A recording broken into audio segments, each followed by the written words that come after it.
ಬಾಳೆ ಎಲೆ ಹೇಳ್ತದಂತೆ, ಎಲ್ಲರಿಗಿಂತಲೂ ಕೂಡ ಶ್ರೇಷ್ಠ ನಾನು ಅಂತ. ಯಾಕೆ ಅಂದ್ರೆ ಯಾರದೇ ಮನೆಯ ಯಾವುದೇ ಊಟವಾಗಬೇಕಾದ್ರೂ ಅದು ಬಾಳೆ ಎಲೆಯಲ್ಲೇ ಆಗಬೇಕಲ್ವಾ. ಅದಕ್ಕೆ ಎಲ್ಲರಿಗೂ ಊಟ ಮಾಡಿಸುವ ಸಾಮರ್ಥ್ಯ ನನ್ನಲ್ಲಿ ಇದೆ, ಅದಕ್ಕಾಗಿ ನಾನು ಶ್ರೇಷ್ಠ ಅಂತ ಬಾಳೆ ಎಲೆ ಹೇಳಿಕೊಳ್ಳುತ್ತದಂತೆ. ಪಕ್ಕದಲ್ಲಿರುವ ವಿಳೆದೆಲೆಗಿದು ಆಗ್ಲಿಲ್ಲಂತೆ. ವಿಳೆದೆಲೆ ಅಂತದಂತೆ, ಹುಚ್ಚ ನೀನೇನು ಶ್ರೇಷ್ಠನೋ, ಊಟ ಆದ್ಮೇಲೆ ನಿನ್ನನ್ನ ತಿಪ್ಪೆಗೆ ಎಸೀತಾರೆ, ನೀನೇನು ಶ್ರೇಷ್ಠ ಅಂತ ವಿಳೆದೆಲೆ ಕೇಳ್ತದಂತೆ. ಪಕ್ಕದಲ್ಲಿರುವ ಕರಿಬೇವಂತದಂತೆ, ಹಾಗಾದ್ರೆ ನೀನು ಶ್ರೇಷ್ಠನಾ ಅಂತ. ವಿಳೆದೆಲೆ ಅಂತದೆ, ಹೌದು ನಾನು ಶ್ರೇಷ್ಠ. ಯಾಕೆ ಅಂತಂದ್ರೆ ಕೃಷ್ಣ ಮಠದ ಅಡಿಗೆ ನೋಡಿದ್ರೆ ಎಷ್ಟು ರುಚಿಯಾಗಿರ್ತದೆ. ಹೊಟ್ಟೆ ತುಂಬೋವರೆಗೂ ತಿನ್ನೋದಿಲ್ಲ, ಕಂಠ ತುಂಬೋವರೆಗೂ ತಿಂದಿರ್ತೇವೆ ನಾವು. ಮಠದ ಅಡಿಗೆ ಅಂತಂದಾಗ ಅಷ್ಟು ರುಚಿಯಾಗಿರ್ತದಲ್ಲ. ಅದೆಲ್ಲ ಕರಗಿಸಬೇಕು ಅಂದ್ರೆ ತಾಂಬೂಲ ನಾನು ಬೇಕು, ನಾನು ಇಲ್ಲದೇನೆ ಏನೂ ಆಗೋದಿಲ್ಲ. ಹೊಟ್ಟೆಯಲ್ಲಿರುವ ಆಹಾರ ಕರಗಬೇಕಾದ್ರೆ ನಾನು ಬೇಕು, ಅದಕ್ಕಾಗಿ ನಾನು ಶ್ರೇಷ್ಠ ಅಂತ ತಾಂಬೂಲ ಹೇಳಿಕೊಂಡಿತು, ಆ ವಿಳೆದೆಲೆ ಹೇಳಿಕೊಂಡಿತು.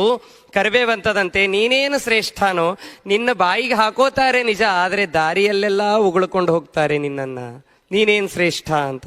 ಕೊನೆಗೆ ಕರಿಬೇವು ಹೇಳ್ತದಂತೆ, ನಾನು ಶ್ರೇಷ್ಠ ನೋಡು. ಯಾವುದೇ ಅಡಿಗೆ ಆಗಬೇಕು, ಒಗ್ಗರಣೆ ಆಗಬೇಕು ಅಂದ್ರೆ ನಾನಿರ್ಬೇಕು, ನಾನಿದ್ರೇನೆ ಒಗ್ಗರಣೆ ಚಂದ ಅಂತ ಹೇಳಿತು.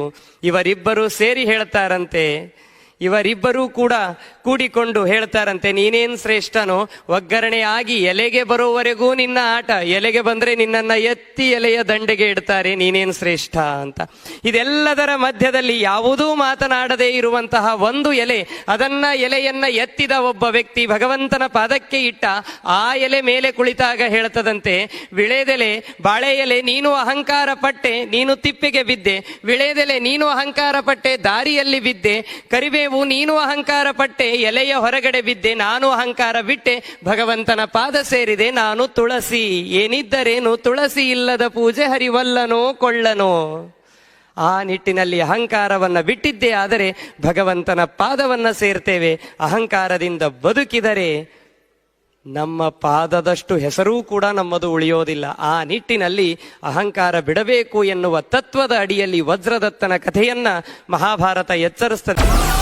Download Moj.